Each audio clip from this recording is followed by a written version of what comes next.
Ma'am मैं आपसे जो नेक्स्ट क्वेश्चन है वो ये पूछना चाहूँगा कि इतनी सारी एग्ज़ाम्स आपने क्लियर की है, तो आपका जो इंग्लिश का जो कंटेंट था और जो जीके पूछा जाता है, जो एक पेपर जीके का भी होता है, वहाँ पे आपने किस तरह से आपने पढ़ाई की और आपका कंटेंट क्या रहा?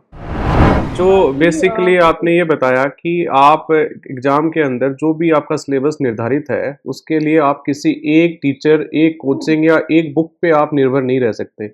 यानी कि आपको जी कंटेंट नहीं वाइज़ रह आपको सकते। ढूँढना पड़ेगा कि किस बुक के साथ या किस टीचर के साथ आपका एप्टीट्यूड मैच कर रहा है, उनके साथ आपको जाना। नमस्कार, मेरा नाम पंकज शर्मा। मैं एक बार फिर से आप सभी का स्वागत करता हूँ।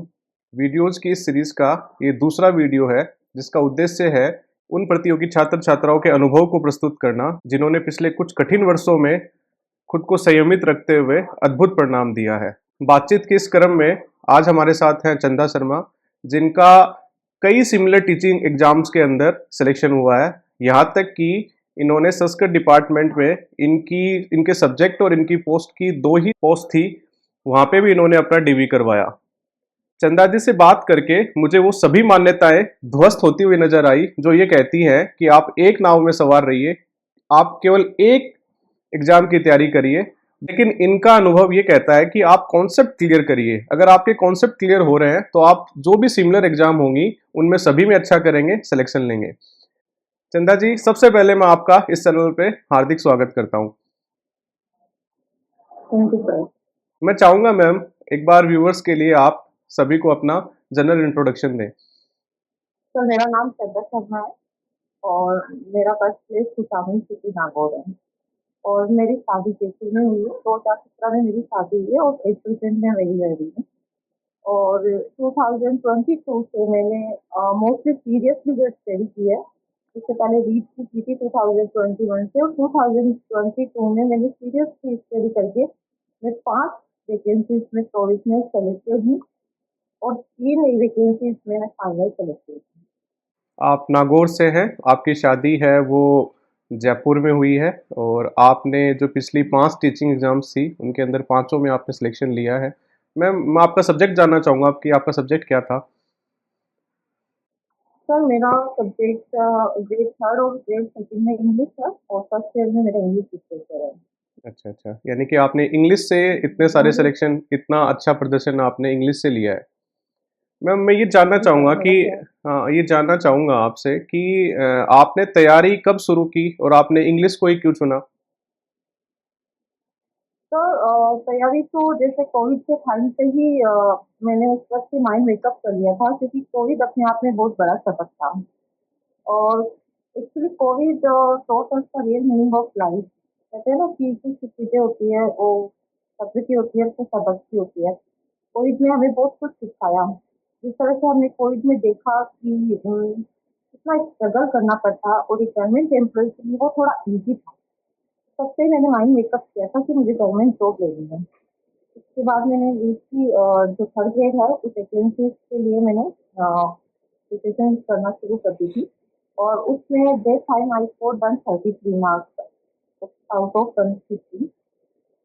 वहाँ पे मुझे ऐसा एक्सपेक्टेशन थी कि मेरा फाइनल जो है सिलेक्शन हो जाएगा, बिकॉज आई स्कोर 133 मार्क्स और इन जो डब्ल्यू एच आप कैटेगरी। 2021 में जो एग्ज़ाम रद्द हुई थी, उसमें आपका स्कोर 130 था, 130 था, ये बता रही हैं आप? 133 मार्क्स। जी सर। और उसमें मुझे पूरी होप थी कि उसमें मेरा सिलेक्शन हो जाएगा, लेकिन अनफॉर्चुनेटली उस वक्त पेपर लीक की वजह से वो पेपर कैंसिल हो गया था। 6 है, this is the break for every student. I think जो हार्ड वर्कर्स है वो सबके लिए वो डे एक ब्रेक के रूप में था, जिन्होंने काफी हार्ड वर्क किया था। और हमारे लिए भी था क्योंकि उस एग्जाम की से हमें बहुत ज्यादा एक्सपेक्टेशन थी और उसके लिए हमने अपना कुछ कुछ दिया भी था। लेकिन फिर भी उस एग्जाम को, जो पेपर लीक था, जो पेपर कैंसिल था, उसको मैंने एक पॉजिटिव वे में लिया था और मैंने ये सोच लिया था कि गिव अप नहीं करना मुझे, आगे मूव करना। क्योंकि एक्चुअली मेरा जो टारगेट था वो ग्रेड थर्ड था ही नहीं। मुझे हमेशा से ही फर्स्ट एड में ही ज़्यादा इंटरेस्ट था और मैंने उसी के लिए फिर मूव करना शुरू कर दिया कि मुझे फर्स्ट एड ही लेना है। और तब से 2022 से ही मैंने very next day I have decided कि मुझे अब ग्रेड फर्स्ट की तैयारी करनी है या फिर ग्रेड सेकेंड की। और इसके लिए मेरे हस्बैंड ने मुझे काफ़ी मोटिवेट किया कि अब वैकेंसीज आने वाली हैं, तो आप इसमें लग जाओ। तो मैंने वेरी नेक्स्ट डे 20 सर का मैंने कोर्स किया था सेकंड ईयर के लिए, क्योंकि पहले सेकंड ईयर का आना डिसाइडेड था और उसके बाद फिर पता चला कि फर्स्ट ईयर का है। तो फर्स्ट ईयर में मुझे 4 मंथ्स की मिली थी प्रिपरेशन के लिए, लेकिन उससे ही मैंने अपना पूरा टारगेट किया। मुझे ऐसा लगा था कि अब कितना ही शॉर्ट टाइम हो, मुझे अब सिर्फ अपनी प्रोसेस पे ध्यान देना है, रिजल्ट चाहे कुछ भी हो, मुझे इसको क्रैक करना है। एंड आई हैव काफ़ी तक किया भी, लेकिन अनफॉर्चुनेटली वहाँ पे मैं 4 मार्क्स से फाइनल सिलेक्शन से चूक गई। यानी फर्स्ट ग्रेड में आपका प्रोविजनल सिलेक्शन हुआ था और फाइनल सिलेक्शन नहीं हो पाया। अच्छा, और सेकंड ग्रेड सर और मैंने थर्ड? दो फर्स्ट स्कूल डिपार्टमेंट और संस्कृत डिपार्टमेंट दो फर्स्ट ग्रेड को फेस किया है, प्रोविजनल सेलेक्टेड, लेकिन फाइनल सिलेक्शन से वहाँ पे मैं वंचित रह चुकी हूँ। कोई बात नहीं। आपका प्रयास जो वहाँ पे था वो सेकंड ग्रेड और थर्ड ग्रेड में दिखा, वहाँ पे आप अच्छी रैंक के साथ सेलेक्ट हुई हैं। मैम, मैं आपसे जो नेक्स्ट क्वेश्चन है वो ये पूछना चाहूँगा कि इतनी सारी एग्जाम्स आपने क्लियर की है, तो आपका जो इंग्लिश का जो कंटेंट था और जो जीके पूछा जाता है, जो एक पेपर जीके का भी होता है, वहाँ पे आपने किस तरह से आपने पढ़ाई की और आपका कंटेंट क्या रहा? एक्चुअली सर मैंने क्या है कि पहले से काफ़ी टाइम से, जब से मैंने बीएड किया है तब से मैंने प्राइवेट टीचिंग कराई है और मेरा सब्जेक्ट इंग्लिश और एसएस दोनों रहा है। तो एसएस जो सब्जेक्ट था वो मेरी जीके के लिए हेल्पफुल था, और इंग्लिश सब्जेक्ट मेरे इंग्लिश खुद के सब्जेक्ट के लिए हेल्पफुल था। तो पहले से थोड़ा थोड़ा जीके, तो जैसे अगर अपन कोई टीचिंग कराते हैं तो अपने आप में वो लर्न होता जाता है। तो ऐसा था। उससे पहले मैंने 2021 में जो बीट के एग्जाम हुए थे तो मैंने एक्स्ट्रा क्लासेस का कोर्स किया था, और इसके लिए मैं I am very thankful to Madhusudan sir for geography, और हिस्ट्री के लिए मैं मनोज शर्मा नाम के सर थे, उनसे एक तरीके पर वो ही पढ़ाते थे। बाकी साइकोलॉजी मैंने किसवाल की बुक से की थी। और उसके बाद जो इंग्लिश का जो फर्स्ट ग्रेड और सेकंड ग्रेड का जो कंटेंट था वो जीत सर की क्लासेस से ली थी, तो वो मेरे लिए काफ़ी हेल्पफुल भी रही थी। इफ आई टॉक अबाउट कि Jeet sir is the Panini of English literature, it won't be existed. यानी कि काफ़ी कुछ मतलब आप इंग्लिश के लिए जो जीत सर हैं, उनको आप श्रेय दे रही हैं कि आपका जो लिटरेचर था, हाँ, ग्रामर था। Second credit goes to Ashok sir, peanuts world. Okay, उनकी टेस्ट सीरीज भी मेरे लिए काफ़ी हेल्पफुल रही है, क्योंकि उनकी जो टेस्ट सीरीज है वो काफ़ी एग्जाम ओरिएंटेड है। इसके साथ उसकी टेस्ट सीरीज में सिर्फ क्वेश्चन ही नहीं है, अदर क्वेश्चन भी होते हैं जो काफ़ी कंटेंट को, पूरे कंटेंट को कवर करते हैं ऑलमोस्ट। आप तो टेस्ट उनके लिए भी सीरीज मैं काफ़ी थैंकफुल हूँ। टेस्ट सीरीज के लिए आप डॉक्टर अशोक शर्मा जो इंग्लिश के हैं उनको श्रेय दे रही हैं।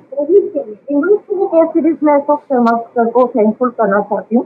बाकी जो फर्स्ट ग्रेड है वो हम किसी एक पर्टिकुलर गाइड पे या किसी एक कोचिंग पर अपन डिपेंड नहीं रह सकते, क्योंकि ये जिस हाई लेवल का एग्जाम है उसके लिए हमें काफ़ी कुछ चीज़ें हेल्प करती है। तो उसके लिए मैंने जैसे अलग अलग पोर्शन होते हैं फर्स्ट ग्रेड के लिए, तो मैंने साइकोलॉजी के लिए डॉक्टर लकी आहूजा मैम है, उनका कोर्स लिया था मैंने साइकोलॉजी, और उन्हीं की बुक को ही रीड किया था साइकोलॉजी के लिए। आप जो बाकी बेसिकली आपने ये बताया कि आप एग्जाम के अंदर जो भी आपका सिलेबस निर्धारित है उसके लिए आप किसी एक टीचर, एक कोचिंग या एक बुक पे आप निर्भर नहीं रह सकते। यानी कि आपको कंटेंट वाइज आपको ढूंढना पड़ेगा कि किस बुक के साथ या किस टीचर के साथ आपका एप्टीट्यूड मैच कर रहा है, उनके साथ आपको जाना पड़ेगा। मेरा जो फर्स्ट ये था कि अपने टेबल पर सिलेबस होना चाहिए, और टॉपिक आप डिसाइड करो पहले। आप एक टॉपिक को लो और उस टॉपिक को पहले कवर करो, और जल्दी कवर करो। ऐसा नहीं कि उस टॉपिक को आप काफी टाइम तक उसको टाइम कंज्यूम करते रहो, नहीं। जितने सिलेबस को आप गो थ्रू करोगे, भले ही आपसे एक टॉपिक क्लियर हो नहीं रहा है तो आप उसको स्किप करो, लेकिन लगातार करते जाओ, सिलेबस कवर करते जाओ, तो आपका पूरा अगर सिलेबस कंटेंट कवर हो जाएगा। तो ऐसा नहीं है कि आप उसमें से जितना कुछ आया उसमें 80% आपका लगभग एग्जाम में क्वेश्चन है वो एक क्लियर हो बार जाएगा। मैं आपकी बात से मुझे ध्यान आया कि मैं टीचर के पास बैठा था, तो उन्होंने मुझे बताया कि अगर किसी एग्जाम की आप तैयारी कर रहे हो तो वो सिलेबस से शुरू होती है। सिलेबस का सीधा मतलब ये नहीं निकलता कि आपने प्रिंट निकलवा लिया है, किसी गाइड के ऊपर लिखा हुआ है या आपके मोबाइल के अंदर पीडीएफ है तो वो सिलेबस है, नहीं। उन्होंने बताया कि अगर आपका सिलेबस आपके कंठस्थ हो गया, यानी सिलेबस आपको याद हो गया है, तो 20% तैयारी तो आपकी वैसे ही हो गई है। आपको जी सिलेबस सर, है वो और आपको ये सिलेबस बताता है आप। आपको रिवीजन में भी अपने को हेल्प करता है। रिवीजन में भी जो मेरे पास सिलेबस होता था, तो मैं उसको पर्टिकुलर डेट देती थी कि ये सिलेबस है, ये मेरा कवर हो चुका है और इस डेट को मुझे ये चीज़ें कवर करनी है।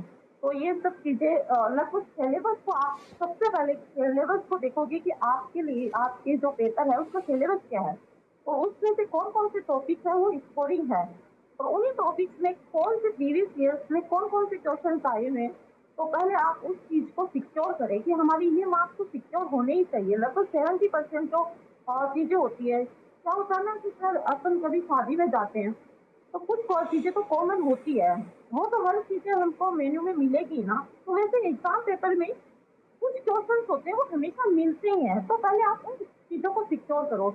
आप ये कह रही हैं कि जो सिलेबस होता है उसके अंदर कुछ हर एग्जाम के सिलेबस में आपको कुछ ऐसा मिलेगा जो आपको नहीं आ रहा होगा, या उसको सीखना आपके लिए इतना आसान नहीं रह रहा होगा। किसी के लिए वो रीजनिंग हो सकती है, किसी के लिए मैथ्स हो सकती है, किसी के लिए इंग्लिश हो सकती है।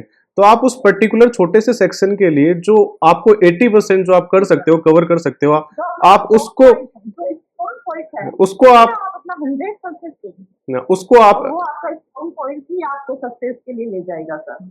उसको आपको ठीक से करना चाहिए। जो 80% आपको आ रहा है उसको आप मत छोड़ो, जो 20% आपके लिए मुश्किल हो रहा है। मैम, अगला जो मेरा क्वेश्चन है वो ये है कि पिछले कुछ जो टाइम है राजस्थान के अंदर, वो प्रतियोगी जो छात्र बच्चे हैं उनके लिए अच्छा नहीं गया। एक के बाद एक पेपर लीक हुआ है, कोविड में भी बहुत सा समय खराब हो गया। तो उस समय आपने कैसे खुद को मोटिवेट रखा? हाँ sir, as I have told you, COVID अपने आप में बहुत ही बड़ा सबक थी।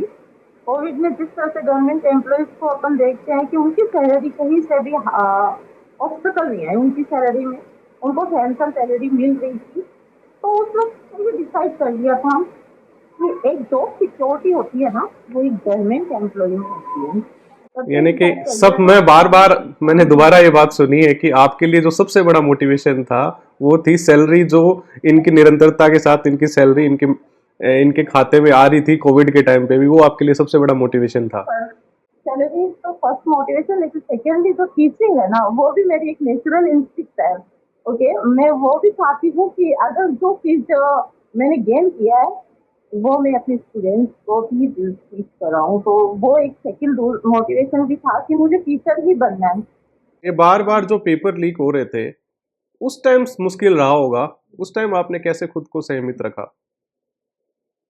तो मैं उन सब चीज़ों से डिसअपॉइंट तो होती थी, क्योंकि जैसे कि अक्टूबर में अपने रिजल्ट आए थे 2021 से, और फेब तक मैं अपने आप को गवर्नमेंट टीचर ही फील करती हुई चली थी कि 4 महीनों में अपने आप को गवर्नमेंट टीचर। और उस वक्त मेरी एक्सपेक्टेशन इतनी ज़्यादा हो गई थी कि हाँ ऐसे सब लोग भी मुझे पड़ोस में भी ऐसे बोलते थे कि ये तो गवर्नमेंट टीचर है, ये है। और सडनली जब अपने कोई ड्रीम्स टूटते हैं तो काफ़ी डिसअपॉइंटिंग होता है इस चीज़ के लिए। लेकिन मेरे हस्बैंड ने मुझे इस चीज़ के लिए मोटिवेट किया था कि आप कई चीज़ें हिस्ट्री उठा के देखो कि ऐसा नहीं है कि जो पेपर लीक होता है या जो पेपर चोरी करते हैं वही स्टूडेंट्स ही एग्जाम क्लियर करते हैं, ऐसा नहीं है। अपने आप को पड़ोस में भी ऐसे कई स्टूडेंट्स हैं जो मेहनत करके लगे हैं, आप उनको देखो पहले। इसलिए उन्होंने मुझे काफी मोटिवेट किया, और मैं उसी तरीके से मैंने सोचा कि नहीं, ऐसा कुछ भी नहीं है कि अपन कुछ चीजें नहीं कर सकते, कि पेपर लीक अपने को और पेपर कैंसिल अपनी सक्सेस को नहीं हाईटेक कर सकते। अगर अपने यानी में कि ड्रीम अगर है तो आपका मोटो क्लियर है, आपको पता है कि आपको यही करना है, तो वो चीज आपको दुखी कर रहे थे लेकिन इतना दुखी आपको उसने नहीं किया कि वो आपको आपके उद्देश्य से आपको भटका दे। मैम, आपसे नेक्स्ट क्वेश्चन ये पूछना चाहूंगा कि चूंकि आप एक मैरिड वुमेन हैं और हमारी सोसाइटी में इतना आसान होता नहीं है उनके लिए, उनको दोहरी भूमिका निभानी पड़ती है कि पूरे फैमिली, पूरे परिवार, बच्चों को साथ रख के, उनको ठीक से रख के तैयारी करना, इसको आपने कैसे मैनेज किया? सर इस चीज का मैं 90% क्रेडिट मेरे हस्बैंड को देना चाहती हूँ। वो मेरी सक्सेस की वन मैन आर्मी है। उन्होंने मुझे मेरे मायके के लिए छोड़ा था 5 महीने के लिए, और वो मुझे इनडायरेक्टली कॉल पे, वीडियो कॉन्फ्रेंस के थ्रू हर दिन मुझे मोटिवेट करते थे, टेस्ट सीरीज दिलाना। हर हर मुझे एक कंफर्टेबल जोन में देखा था कि मेरे लिए कोई भी चीज टेक्निकल प्रॉब्लम्स ना हो, मेरे पास कोई फाइनेंस प्रॉब्लम ना हो, कोई फिजिकल ऐसी कुछ भी प्रॉब्लम ना हो, और मेरे को फिजिकल इमोशनली और मेंटली उसी तरीके से कोई टॉर्चर ना हो। उन्होंने ऐसा एटमोसफेयर मेरे को प्रोवाइड करके दिया। 90% अगर क्रेडिट जाता है तो मेरे हस्बैंड के हैं, क्योंकि ये always stood by me in my challenge और अप्स एंड डाउन, क्योंकि हमने अपनी लाइफ में काफी अप्स एंड डाउन देखे हैं और हमने एक दूसरे को काफी सपोर्ट किया है। और उन्होंने मुझमें देखा कि जब ये 133 स्कोर कर सकती है थोड़े से टाइम के लिए, तो ये एग्जाम्स को काफी टेक कर सकती है, तो क्यों ना हम यही एक दाव लगाएं। आपने कितनी सही बात कही मैम कि कोई भी बच्चा या हम सब जो भी कोई अगर एग्ज़ाम क्रैक करता है, कोई सफलता हासिल करता है, वो कोई भी हो सकती है, कोई एग्ज़ाम हो सकती है या कोई आपने दूसरे फील्ड में आपने अच्छा किया होगा, तो वो केवल एक कोई व्यक्तिगत सफलता नहीं होती, उसके अंदर पूरी परिवार की भूमिका होती है, आपको एक पूरा इमोशनल वहाँ पे सपोर्ट। मेरे जो मैं मायके में रही थी, तो यहाँ पर भी मेरी मम्मी ने, मेरी भाभीयों ने, मेरे भतीजियों ने, उन्होंने काफी सपोर्ट किया मेरे बच्चे को स्कूल भेजना, उसकी टेक केयर करना, यहाँ पे उन्होंने सपोर्ट किया। और उसमें भी मेरी मदर इन लॉ ने मुझे सपोर्ट किया कि वहाँ पर उन्होंने मेरे ससुराल में खुद अकेले अपने पूरे परिवार की और देख रेख को मेंटेन किया वहाँ पे, तो इस तरह से उन्होंने भी इंडायरेक्टली मुझे काफी कुछ सपोर्ट किए हैं। मैम अब जो नेक्स्ट क्वेश्चन मेरा है वो आपसे ये रहेगा कि आप जो बच्चे अभी प्रयासरत हैं आगामी टीचिंग एग्ज़ाम्स के लिए, आप उनको क्या संदेश देंगी? मैं उनको ये संदेश देना चाहती हूँ, मेरा मैसेज तो यही है कि पहले तो आप अपना माइंड मेकअप बना लो कि कोई भी चीज़ इतनी हार्ड नहीं होती। अगर आप इसको छोटे-छोटे स्टेप से क्लियर करते हो, कंसिस्टेंसी और डिटर्मिनेशन आप के साथ में अगर हार्ड वर्क लगाते हो, सही कंटेंट को चूज़ करते हो और सिलेबस को साथ में रखते हो, तो चीज़ें बहुत ही आसान होती जाएगी। क्योंकि जैसे फर्स्ट ईयर के बाद में मेरा वेरी नेक्स्ट मंथ से मैं स्कूल डिपार्टमेंट फर्स्ट ग्रेड का था और मैंने केवल अपने जो शॉर्ट नोट्स थे उन्हीं को ही क्लियर किया था। तो भी मेरी 2 सीटों में मैंने वहाँ पे प्रोविजनल सेलेक्टेड हुई। तो मेरे को ऐसा लगता नहीं है कि अगर अपन उसमें अपना विल पावर के साथ, अपने डिटर्मिनेशन के साथ, अगर हार्ड वर्क के साथ अगर किसी चीज़ में लगते हैं, तो कोई चीज़ मुश्किल होती है, चीज़ें आसान होती जाती हैं सर। मैम आपसे बात करके बहुत अच्छा लगा और मैं आश्वस्त हूँ कि जो भी व्यूअर्स देख रहे हैं उनको भी कहीं ना कहीं से इस वीडियो से मदद मिली होगी। जल्द मिलेंगे इसी तरह के एक शानदार सेशन के साथ, तब तक के लिए थैंक यू वेरी मच। जय हिंद।